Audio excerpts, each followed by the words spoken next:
जब कथा में मन नहीं लगा, देवराज का चित्त नहीं लगा, हृदय नहीं लगा, कथा को छोड़कर देवराज नामक का ब्राह्मण अपना चोरी का धन लेकर बाहर निकल, मंदिर से बाहर।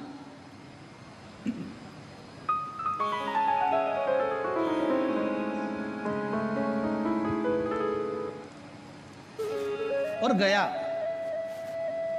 सोचा अब कहां जाऊं, मेरे शरीर में बहुत पाप है, बहुत कष्ट है। और फिर निवेदन है आप सबसे, शिव महापुराण कथा के माध्यम से, भगवान शंकर की कथा के माध्यम से फिर निवेदन।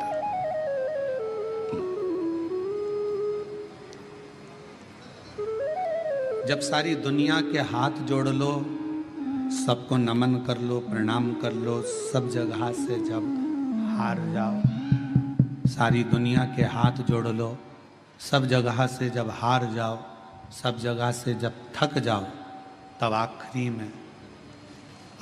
में मेरे शिव के दरवाजे पर एक बार जरूर जाओ और वहां जाकर एक लोटा जल चढ़ाना प्रारंभ।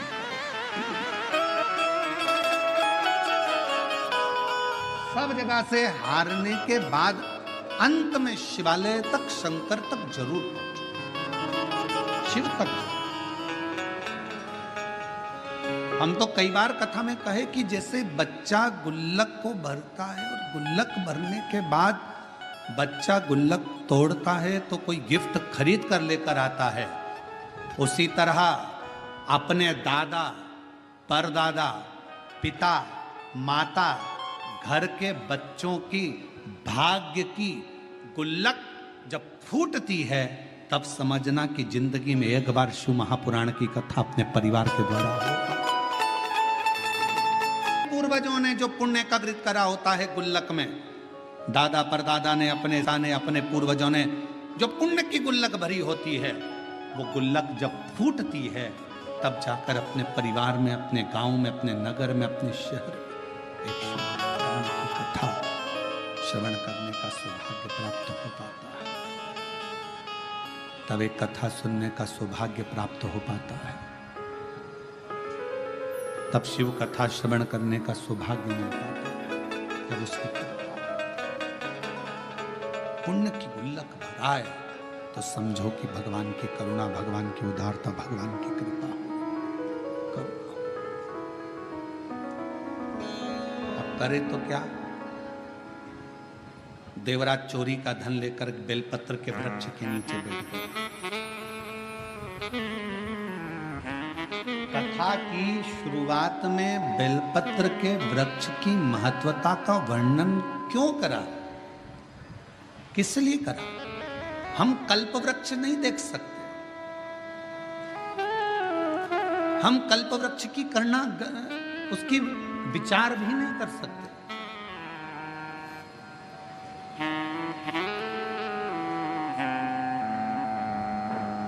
हम कल्प वृक्ष को अपने घर पर लेकर भी नहीं आ सकते। पर शिव पुराण की कथा कहती है, भगवान शंकर का चरित्र कहता, शिव तत्व कहता कि यदि एक बेलपत्र का वृक्ष हम अपने घर में लगा लेते हैं, बगीचे में लगा लेते हैं, या किसी भी स्थान पर यदि हमने जिंदगी में एक बेलपत्र का वृक्ष लगा लिया, तो ये मानकर चलना कि तुमने कल्प वृक्ष की कामना कर कर उस वृक्ष को लगाया, अपने जीवन में कुछ अच्छा फल प्राप्त करना, कुछ अच्छा प्राप्ति के लिए। कितना महत्व है एक बेलपत्र का महत्व। एक शिव महापुराण का एक बड़ा सुंदर प्राचीन संवाद है कि एक बालक एक गांव में रहता था जिसका नाम था श्रेष्ठ। जन्म हुआ, मां चली गई, थोड़ा बड़ा हुआ, पिता चला। ग्रामीण क्षेत्र में रहने वाला, उसको मालूम नहीं, गांव के लोगों ने उसका पालन पोषण करा, श्रेष्ठ श्रेष्ठ श्रेष्ठ श्रेष्ठ, सब उसको पुकारते थे। बच्चा छोटी सी अवस्था से ही गांव के लोगों को शिवालय में सेवा करता हुआ देखता, शंकर की आराधना करता हुआ देखता, तो उसका मन भी शिवमय हो गया। हमारे घर के जो संस्कार होते हैं वो हमारे सामने प्रकट होते हैं।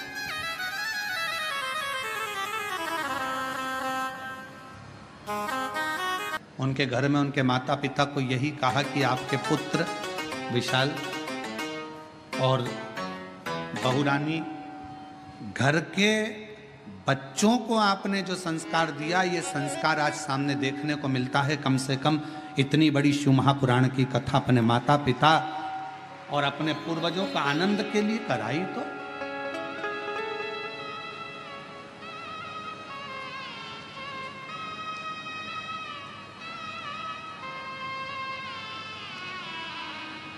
नहीं तो आज के जमाने में बच्चे और शिवपुराण कराना, श्रीमद् भागवत कराना सरल है, रामायण कराना सरल है, पर शिवपुराण की कथा कराना सरल है। चारों तरफ से इतना इतना प्रेशर रहता है, हर तरह का।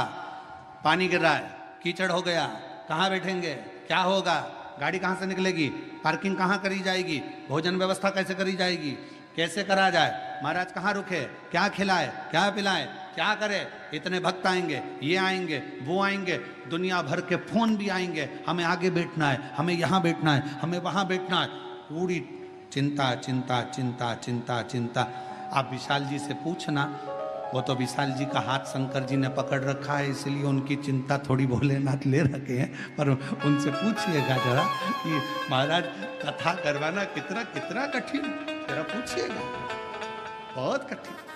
जब तक कथा शिव पुराण की चालू ना हो तब तक थोड़ा थोड़ा थोड़ा थोड़ा थोड़ा थोड़ा। और जैसे ही शिव पुराण के पहले दिन की कथा हो जाए तो सबसे ज्यादा फ्री तो यजमान हो जाता है कि लगे अब महाराज कथा चालू हो गई, अब क्या सोचूं, अब तो शंकर जी जाने, भोलेनाथ जाने, शिव जी जाने।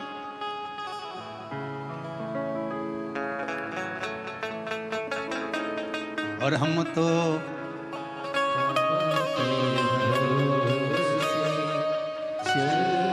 दीनानाथ। तुम लोग चुप रहो जरा, इनका भी तो सुने, बेजापुर वालों के आवाज कैसी, हमको भी तो सुनने मिले। तुम बोलो, तुम बोलो। हम तो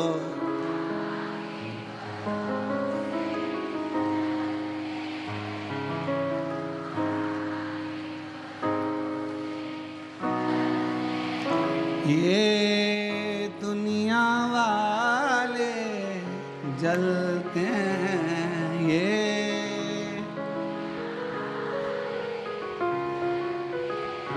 भोले बाबा के भरोसे, डमरू वाले के भरोसे। हम उसके आश्रित श्रेष्ठ छोटा सा बालक। नगर के लोगों ने देखा, गांव के लोगों ने उसको सिखाया, मंदिर जाना, शिवालय, आराधना, अर्चना, भगवत भजन, नाम स्मरण, कीर्तन, मंत्र जाप, चल। धीरे धीरे बड़ा हो गया। उसने अपनी जिंदगी का एक नियम बड़ा प्रबल लिया, और अपने जीवन का वो सबसे प्रबल नियम श्रेष्ठ ने लिया। प्रतिदिन शंकर जी के मंदिर में एक बेलपत्र समर्पित करो। एक बेलपत्र शिवलिंग पर चढ़ाना।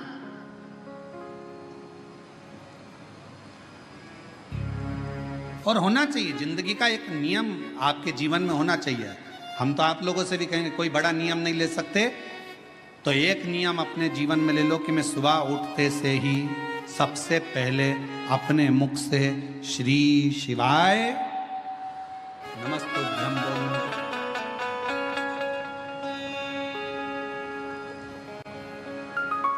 एक नियम धारण करो, कोई सा भी नियम ले लो। हो सकता है बेलपत्र का आप नियम लो और गर्मी का समय हो और बेलपत्र नहीं मिले चढ़ाने के लिए, तो हो सकता है कि नियम में कुछ गड़बड़ हो जाए। हो सकता है मंदिर जाने का नियम लो और कभी कभी घर में कार्य ज्यादा हो जाए, नहीं जा पा। पर जो अपन से संभल जाए वो नियम अपनी जिंदगी में एक लेना चाहिए। एक नियम अपनी जिंदगी में लो कि मैं ये नियम ले रही हूं कि मैं अपने जीवन में प्रतिदिन अगर सुबह ना ले पाई तो दिन में ना ले पाई तो शाम को ना ले पाई तो रात में एक बार मुख से श्री शिवाय नमस्तुभ्यम जरूर कहो। मैं पंचाक्षर मंत्र नमः शिवाय जरूर बोलूं। मैं षडाक्षर ओम नमः शिवाय का जाप जरूर करूं।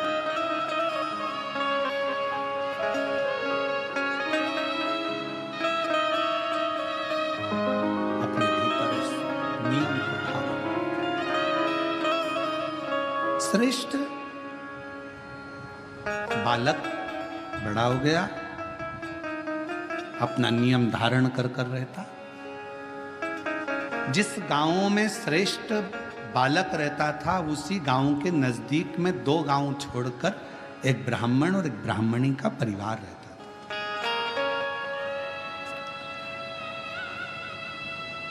वो दोनों भगवान के बड़े उपासक थे, पर दोनों के घर में औलाद नहीं थी, संतान का सुख नहीं था।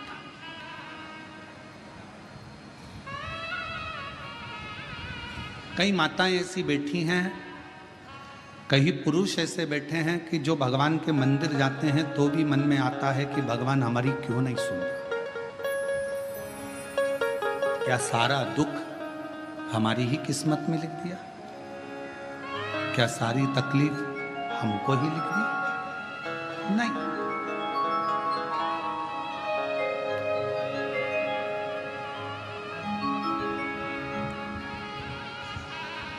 कभी विचार ना लाए,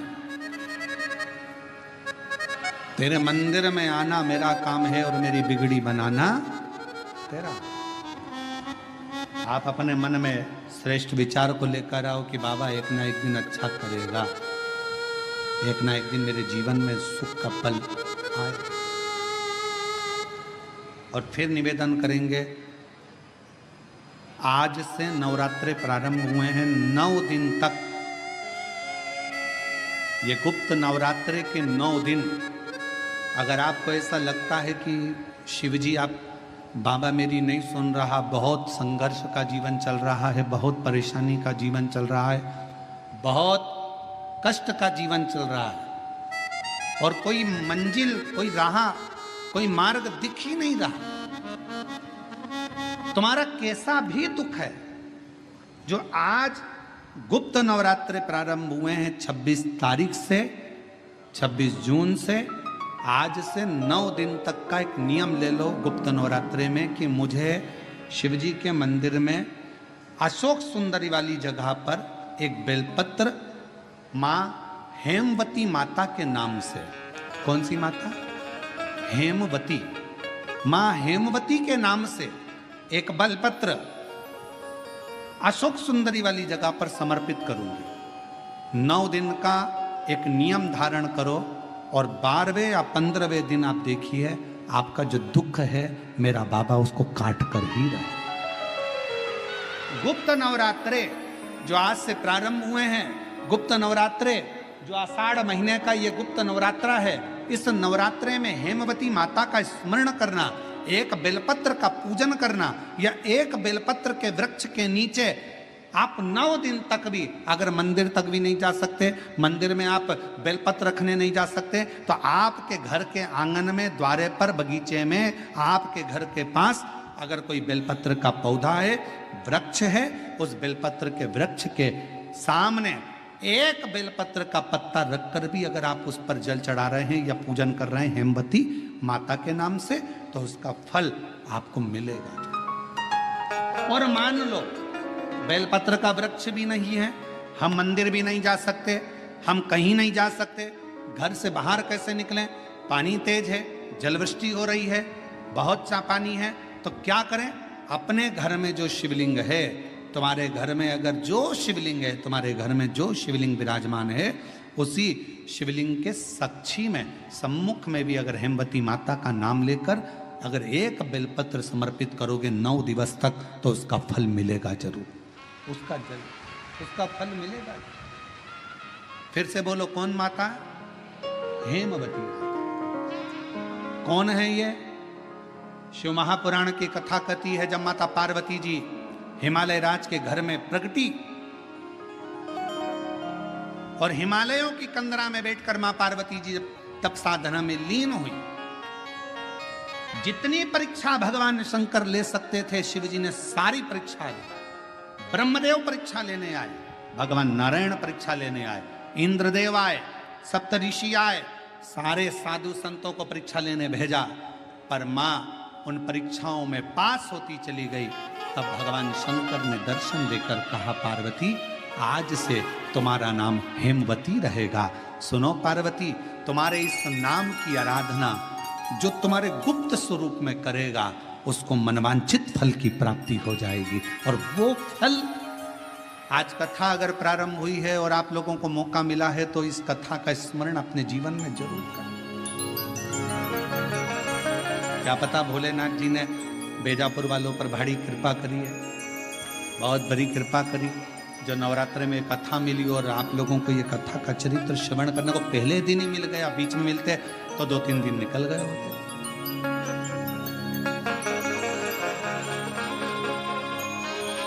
शिव और मेरे भोले तेरा सहारा है, मेरे भोले तेरा सहारा है, मेरी नैया हाथों किनारा है, मेरी नैया हाथों किनारा है, मेरे बाबा तुझे पुकारा है, मेरे बाबा तुझे पुकारा है, मेरी नैया हाथों किनारा है, मेरी नैया हाथों